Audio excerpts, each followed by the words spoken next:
How good are you at managing stress? Now, I'm not talking about enduring stress or putting up with stress, but how are you at actually reducing stress and its impact on your life, work, and relationships? Now, this month, I'm diving into a 4-part series about how to effectively manage stress. And most likely, the most effective ways to reduce stress will surprise you. Now, stress is something that most of us deal with on a regular basis, and managing stress is an important part of physical, emotional, and mental health.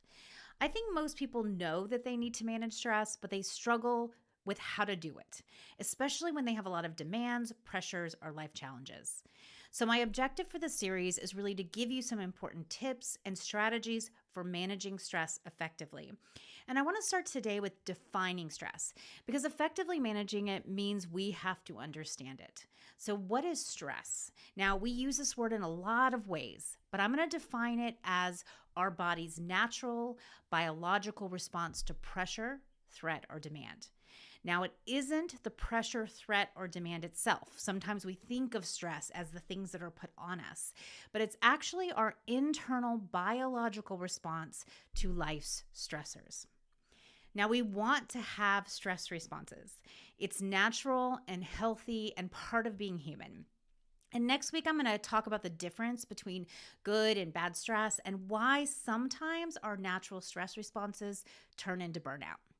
But understanding that stress is our body's natural and healthy response to life stressors is actually really important. And it's one of the things that many stress management experts misunderstand. Now, we can try to manage our environment, so we can change our workload, we can take a vacation, we can make lifestyle changes, and all that is really great.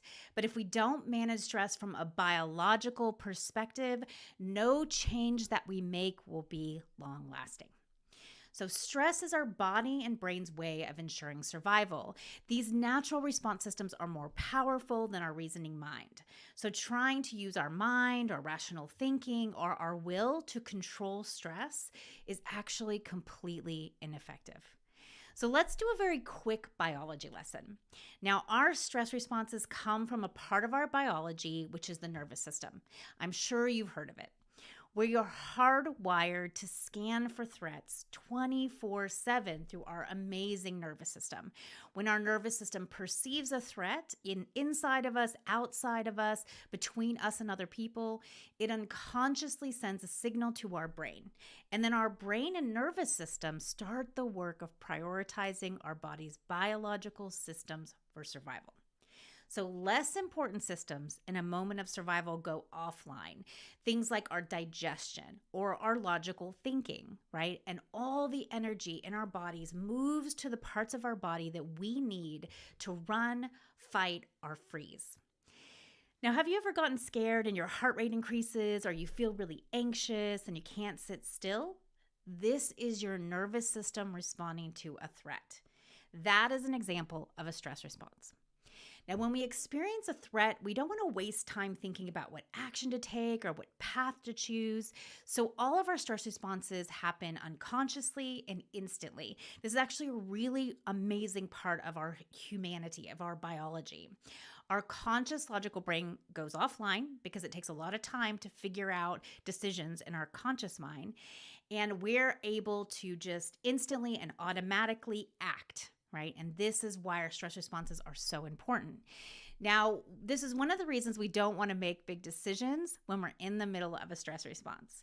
And we also don't want to try to talk to other people and be logical with other people when they are in the middle of a stress response because it doesn't work. I always like to think of a child in the middle of a tantrum, right? They're not able biologically to think rationally or logically.